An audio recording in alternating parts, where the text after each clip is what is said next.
Ito guys, tuturuan ko kayo kung paano i-set up yung laro pag nag-avail kayo ng tutorial service. Open nyo lang yung Telegram. Punta kayo sa GC natin. And pindutin nyo tong APK links. Join channel. Yan, download nyo lang. Dalawa.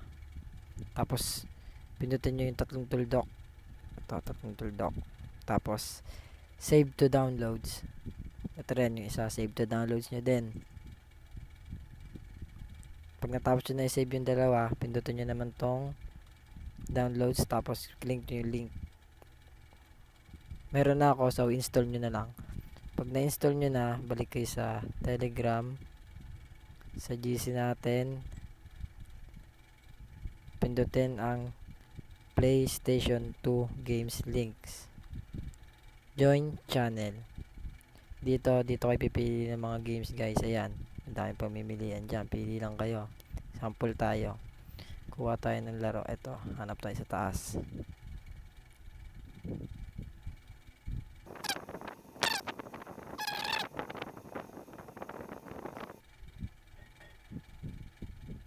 Yan guys, kunyari ito. Downhill yan. Pindutin nyo lang yung links. Pagka pindot nyo, tayin nyo lang.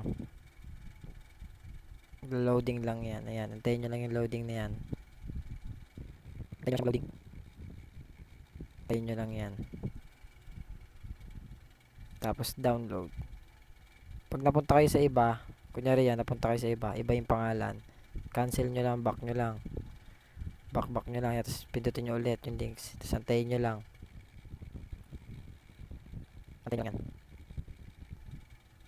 Download.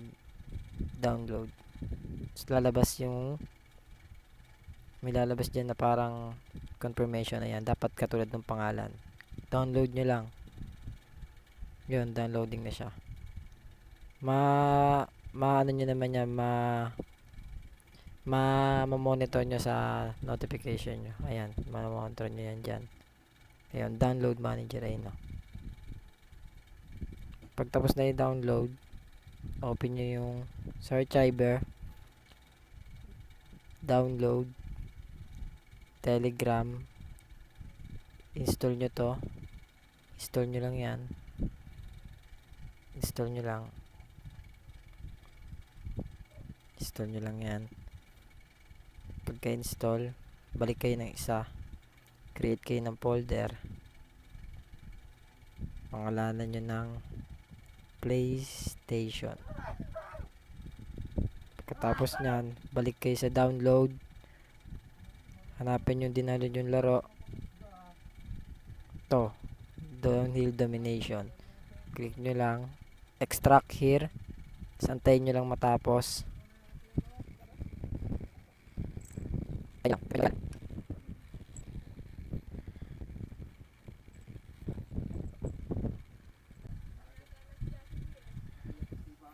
Pagkatapos nyan, ikat nyo yung .iso. Cut. Punta kayo sa folder na ginawa nyo. Yung PlayStation. Nasaan yan? Ito. Paste nyo lang yan dyan. Tapos pag na-paste nyo na, open nyo yung Aether SX2. Yun install natin kanina. Next.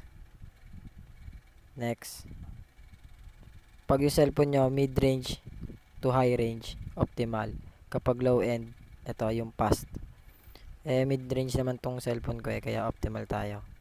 Sa emulation screen orientation naman, ito. Piliin nyo yung landscape. Yan, tas next. Pindutin nyo lang yung import BIOS. Punta kayo sa downloads. Telegram. Pindutin nyo yung BIOS na dinownload nyo kanina. Yung 4 MB. Tas check nyo lang. Tapos next. Click nyo yung plus sign. Hanapin nyo yung folder na ginawa nyo. Yung PlayStation. Ito. Use this folder. Allow.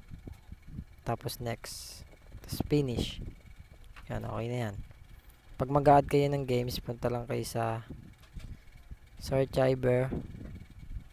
Punta kayo sa download. Hanapin nyo yung bago nyong dinownload na laro. Kunyari ito, extract nyo lang ulit, antayin nyo lang,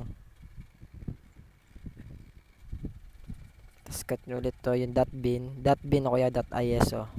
Pwede yan, .bin o kaya .iso. Paste nyo lang dun sa ginawa nyong folder, yung PlayStation. Paste nyo lang, tapos balik kayo sa Aether, refresh nyo, okay na yan, ready to play na yan.